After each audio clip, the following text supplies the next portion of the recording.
Hi there, Chris Stack with Guiding Future Stars, coming to you from the GFS College Recruiting Education Headquarters. GFS is committed to educate high school student athletes about what it takes to play at the next level, how the college recruiting process works, and how to be successful in the classroom, on the field, and in your personal lives. Today we're going to be talking about college recruiting myths. There's a lot of myths out there that exist that parents hear, student athletes hear, that we want to kind of debunk those truths or those myths for you today. So I've pinpointed 3 of them that we're going to focus on, so you get a better idea of college recruiting, the college recruiting process, and what's real and what is not. All right, so the first myth that we're going to talk about is that Division I is the best and only option. I'm going to write it on the board. D1, best only option. Sorry, I'm a lefty, it's tough. Writing on the board. Anyways, this is a big false statement. There are over 2,000 colleges and universities that offer intercollegiate athletics across NCAA Division I, Division II, Division III, NAIA, Junior College, National Christian Collegiate Athletic Association, and the USCAA. And there's even some other independent associations out there. So Division I is not the best and only option. You have to figure out what is best and the best option for you. So what is right for you? What is right for your academic needs, your athletic needs, and your personal social preferences? So that's really what's important here. For some, D1 might be the best option. If you're a 4-star, 5-star athlete for your sport, then yeah, maybe Division I is the best option for you moving forward. But again, it's not always the case. I always say the scenario of you want to play in college, looking at D1 schools, maybe you're going to go to a D1 school and sit on the bench for a year or two, or you go to a D3 school, start right away, maybe contribute, be a major contributor, maybe even compete for a national championship. Which would you choose? And again, some are going to pick the D1 route, and some are going to go with the D3 option. There is no right or wrong answer. It's what's right for you. All right. So Division I is not the only and best option out there. So make sure you explore all of your opportunities, do your due diligence, do your homework, and figure out what's right for you. All right. So that's number 1. All right. Our second myth that we're going to talk about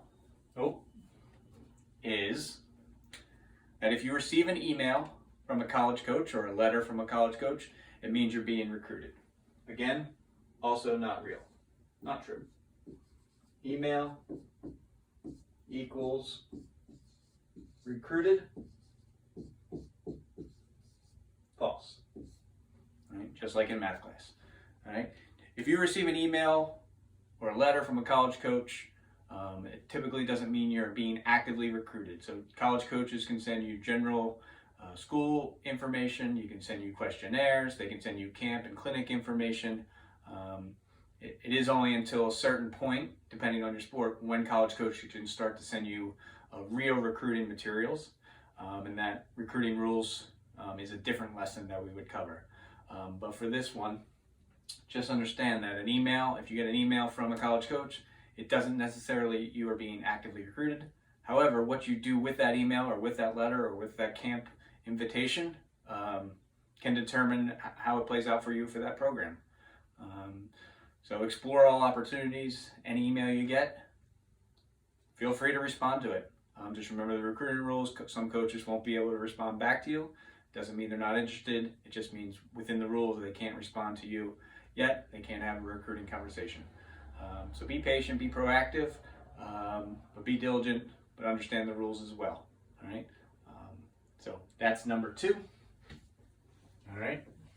Myth number 3, typically the biggest, is that all student athletes who go and play in college are getting an athletic scholarship. Student athlete equals money. Again, that is a false statement. So there are 8 million high school student athletes in the U.S. About 6.5% of them, about 550,000 of them, go on to play in college. All right?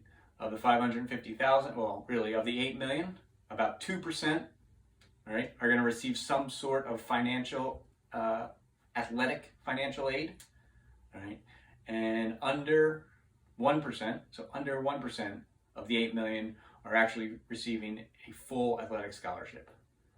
So we go down from 8 million all the way down to less than 1% of that 8 million are getting a full athletic scholarship.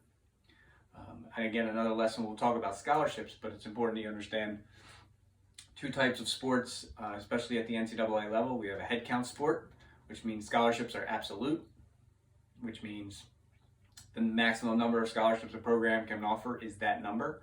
So for example, football, 85 scholarships is the number of scholarships a program can offer. They can offer 85 scholarships. So there's no partial scholarships for head count sports.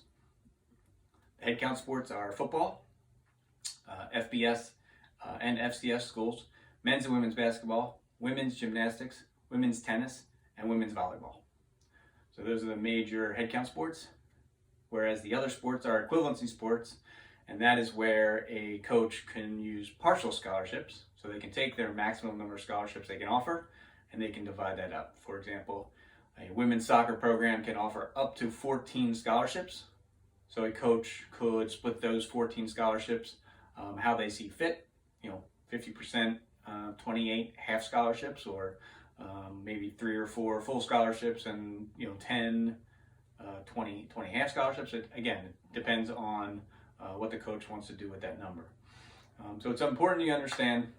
You hear, oh, everybody's getting a scholarship. That's false.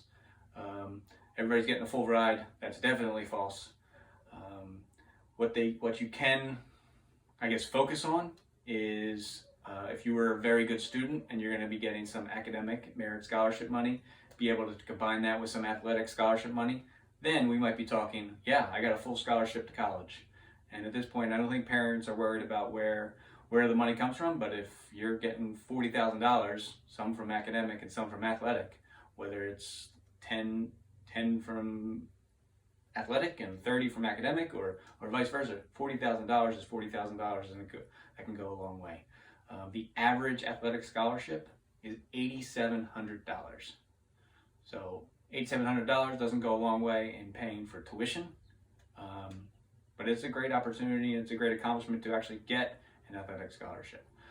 But just remember that not everyone's getting an athletic scholarship, so it's important you understand that. All right. So those are the 3 big myths that we wanted to talk about today. These are the types of lessons that you would learn in Designing Your Pathway to College Sports. It is our 8-hour virtual course. Classes start next week. It's 1 hour a week in live online learning and some work, probably about an hour or so of work offline that you're completing in between classes. It's a great value to you as a student, to the family, to have a better understanding of how the college recruiting process works. But what it really does is we empower you with the tools and resources so you can take ownership of your college recruiting process, as well as we want you to engage in your future and in your college planning. So that's really what our focus is. And we want to inspire you to chase after your dreams.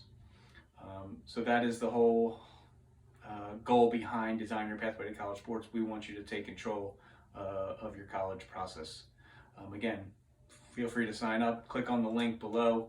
The link's also in our bio on our Instagram page.